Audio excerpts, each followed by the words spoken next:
Hi, this is Lady Lex UK, and this is an update to my tutorial on collectibles. Now, yesterday I produced a tutorial for you on how to create collectible objects, and I've slept on it, and I think I have an alternate solution for you which you might prefer. Everything is pretty much the same. I'm just changing one thing. So here is our microchip. What we did is we had a trigger zone in there, and this is looking for the player. So the object is looking for the player, and then it does all of this business here. What I thought might be better is if the player looks for the object. So let's do it the other way round. Here is our player,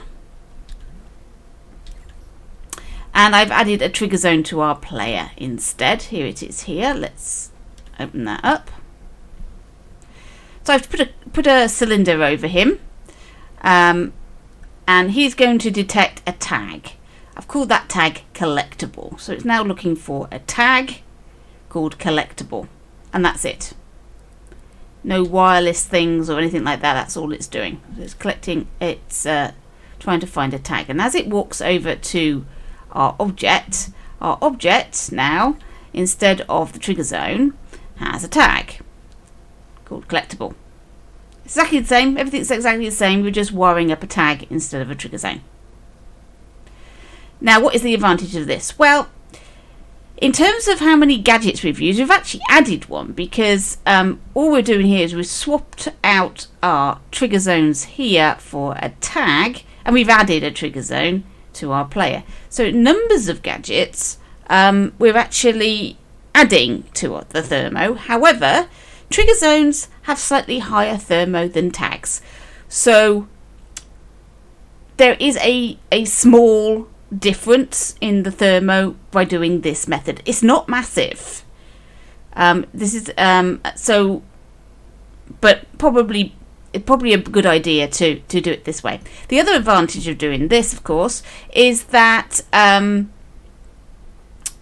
player can detect any object, and whatever comes after this counter is dependent on the object, so you can do whatever you like.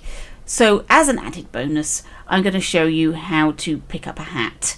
So here is my player, and as you can see, he has a hat on his head. The hat has a microchip attached to it, and in that microchip is a variable called hat. Its current value is wired to the visibility of the hat. So to start off with, that hat has a 0 value, so it's invisible. So although you can see it there on its head, that is because I've turned show hide off.